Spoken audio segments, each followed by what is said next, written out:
मंगलम गौतमोहनी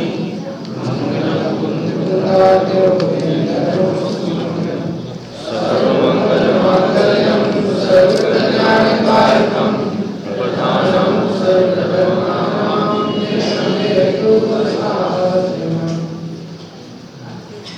पंडित शब्द सिद्धे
षटकारक की करी थी और बाहर की चीजें घटाई थी, थोड़ा अंदर से घटाते फिर आगे चलेंगे। तो कल अपन ने चर्चा की थी कि परद्रव्य का सत्कारक तो जीव के पास है ही नहीं, इसलिए वो पर में कर्ता कर्म की भ्रांति हो गए, करण बन जाए, अधिकरण, अपादान, संप्रदान कुछ भी नहीं चल सकता। दूसरी बात, तो राग में हमारा सत्कारक है कि नहीं, कि राग की पर्याय में भी हमारा सत्कारक नहीं है, और राग नाम का कोई द्रव्य नहीं है। तो कितनी सुंदरता है, कितना माल भरा है कि राग नाम का कोई द्रव्य नहीं है, राग नाम की पर्याय है, और पर्याय के सत्कारक से मैं पार हूं, मतलब राग का मैं तीन काल में कभी करता हो ही नहीं सकता, कांट पॉसिबल, क्योंकि वो सत्कार की प्रक्रिया से होता है, और उन सत्कार की प्रक्रिया से मैं सदा पार हूं मतलब भिन्न हूं, मैं कभी उसमें नहीं मिलूंगा। इसलिए रागादि, भोगादि, पापादि, पुण्यादि जितने प्रकार के विकारी भाव हैं, उनके सत्कारक मेरे पास नहीं है। जैसे देखो मैं आपको एक उदाहरण देता हूँ, थोड़ा सा खोटा है पर अच्छा है। कल्पित भैया हमारे पास आए, बोले पंडित साहब जरा वो कैंची छाप बीड़ी देना। कौन सी बीड़ी है मुझे नहीं पता है, कौन सी चलती साहब यहाँ पे? पालक बीड़ी तो वहाँ चलती थी अपनी, सागर भगवान दास जी, शोभादास जी, है ना, और हमारे यहाँ शेर छाप चलती है। आपके यहाँ कौन सी छाप चलती है? सब नरक छाप तो है ही, पर कोई और छाप चलती है। तो क्या कहते हैं, आप हमसे बीड़ी मांगो तो सबको हंसी आ रही, क्योंकि हमारे पास है ही नहीं, हमारे पास बीड़ी नहीं हो रहा, बीड़ी मांगो तो हंसी आती है। तो जिसके पास राग के सत्कारक नहीं है वो करता कहाँ से हो गया? जिसमें राग करने की ताकत नहीं वो करता कहाँ से हो गया? अगला बोल रहा है ममता रहे, इसलिए प्रभाव के सत्कारक हमें नहीं है। ठीक है, अब और वापस आओ, तो निर्मल पर्याय के सत्कारक भी हमारे पास नहीं है। निर्मल पर्याय के सत्कारक रूप में कभी परिणमित नहीं होता। निर्मल पर्याय के सत्कारक हम उससे पार हैं, हम उसमें कभी आते ही नहीं है। तो संवर, निर्जरा, मोक्ष इसके कर्ता हम हैं कि नहीं? किसी जल्दी से बोली मतलब जल्दबाजी हमेशा नुकसानदायक होती है। अब आप ऐसे कह रहे करता नहीं हो, तो आचार्य ने 3 अनियोग में तुम्हें करता ही सिद्ध किया है, तो वो ऐसे लिख दिया है क्या? क्योंकि ऐसे लिख दिया कि नहीं साहब, एक व्यवहार नहीं होता है ना, तो व्यवहार ने इसे कहा है। अब व्यवहार ने की चर्चा आती है, तुम परमार्थ बना लेते हो, और परमार्थ बना के यहीं से मिथ्यात्व पोष कर जाते हो। अब बोलो भैया, निर्मल पर्याय के सत्कारक की प्रक्रिया से पार, इसकी प्रक्रिया से पार। जैसे पता बाजू में एक कढ़ाई पर मगध बनता है ना, मगध लड्डू बन रहे हैं, और एक कढ़ाई पर बाजू में दूध चुर रहा हो, तो दूध के सत्कारक कढ़ाई के मगध वाले सत्कारक में क्या कर रहे हैं? तो मैं गाय, त्रिकाली गाय, सदा एक सा रहने वाला, और मेरे बाजू में मोक्ष मार्ग की पर्याय के, मुक्ति के सत्कारक परिणमित हो रहे हैं, तो मैं उसमें क्या कर रहा हूं? क्या कर रहा हूं? तो मैं 3 काल में कभी सम्यक दर्शन का करता नहीं हूं। तो फिर प्रश्न खड़ा होता है, फिर सम्यक दर्शन का करता कौन? तो सम्यक दर्शन का करता कौन है? कि सम्यक दर्शन स्वयं ही अपना करता। बड़ा माने भैया, फिर सम्यक दर्शन कर्म किसका है? कि सम्यक दर्शन कर्म सम्यक दर्शन का ही है। फिर सम्यक दर्शन कौन से साधन से प्रकट होता है? कि सम्यक दर्शन स्वयं का साधन है। फिर सम्यक दर्शन किसमें से उत्पन्न होता है? कि सम्यक दर्शन में से उत्पन्न होता है। फिर सम्यक दर्शन किसको प्राप्त होता है? किसको प्राप्त होता है? तुम्हें प्राप्त होता है कि नहीं? कि सम्यक दर्शन को ही प्राप्त होता है। फिर सम्यक दर्शन किसके आधार से होता है? कि सम्यक दर्शन के आधार से होता है। वो अपने आधार से सब कुछ करने तैयार हुए, बाद में बैठे बावला होता है। मालूम है, इसी का नाम तो मिथ्यात्व है। वो दूध बारी में बैठे बैठे बावला हो रहा है कि मुझसे कुछ हेल्प ही नहीं ले रहा है, मैं इसके लिए क्या कर सकता हूँ, मैं इसके लिए क्या कर सकता हूँ। क्यों? दूध मगध में कुछ दया कर सकता है कि नहीं? मगध को दूध की दया की जरूरत है कि नहीं? प्रवचन सार होगा, प्रवचन सार, उसमें मिथ्या दृष्टि का लक्षण लिखा है दया। पढ़ना बस्सी गाथा के आगे पीछे पूछा कि मिथ्या दृष्टि कौन कौन से लक्षण है, उसमें लिखा है दया। अब बताओ, हम आपसे कह रहे हैं जब सरकार की प्रक्रिया से कार्य होने तैयार है तो किसको किसकी दया की जरूरत है? मालूम है? दया अब अन्यथा नहीं रहना, वस्तु स्वरूप चल रहा है, व्यवहार नहीं की बात नहीं चल रही है। आपको दूसरा व्यक्ति दूसरी वस्तु दया रूप दिखती है तो तुमने उसे द्रव्य ही नहीं माना, सामर्थ्यहीन माना, तुमने उसे सटकारक रूप ही नहीं माना, तुमने सटकारक विहीन माना, तब तो तुम्हें उस पर दया है। बोलो कल्पित भैया, वो सम्मेसन किसको प्राप्त हुआ?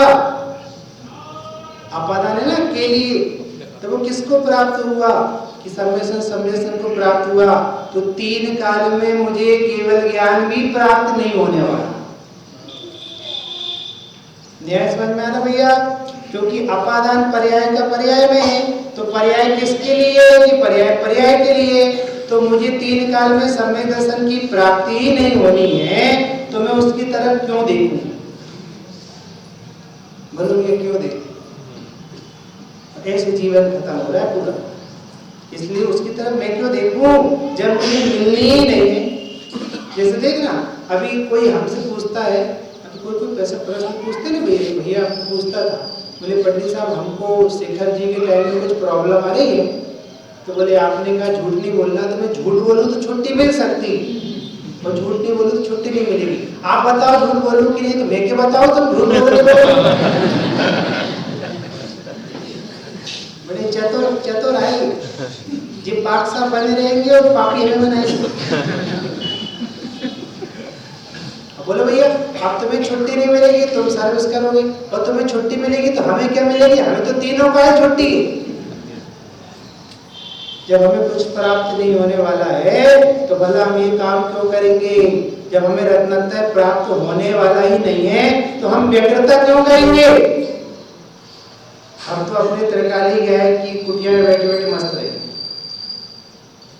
बोलो भैया, इसको कहते हैं अनंतानुबंधी लोग। पर्याय मात्र के प्रति का भाव अनंतानुबंधी लोग है। अब हमें प्राप्ति नहीं होनी, बोलो हमें प्राप्ति नहीं होनी।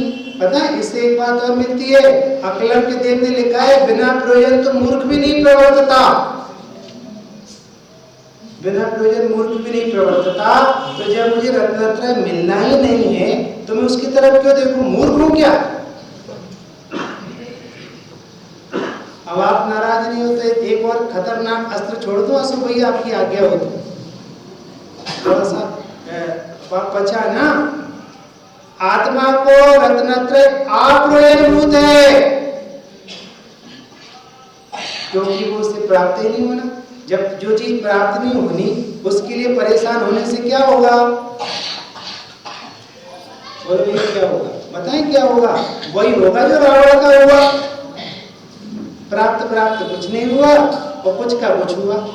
ऐसे तुम उसकी तरफ देखते रहोगे तो अभी अनंत काल में तुम्हें कुछ प्राप्त नहीं हुआ, वो विधि ही नहीं है। बोलो भैया, आज आप सब लोग ऐसे क्यों बैठे हो? तब चाहे सो रहा है। अरे मोदी था आचार्य परमेष्टि कहते अब तो प्रसन्न हो जाओ। सही कहते तो दबा जा रहा है जी, पाप उदय में इच्छाएं बलवती हो रही हैं और पाप पुण्य को उदय घट रहा है। तो इच्छाएं ज्यादा होने से परेशान है और बाहर से कुछ मिल नहीं रहा उसको, तो परेशान है, दो ही तरफ से परेशान है।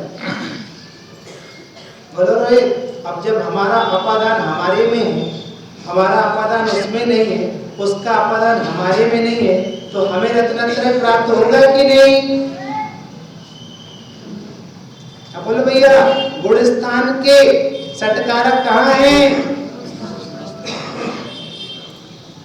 अब हम आपसे पूछे, आप नाराज नहीं होते भैया। अभी भगवान रितेश के भगवान अनंत अवस्था में कि सिद्ध अवस्था में? अनंत अवस्था में। उनका कौन सा गुण स्थान है?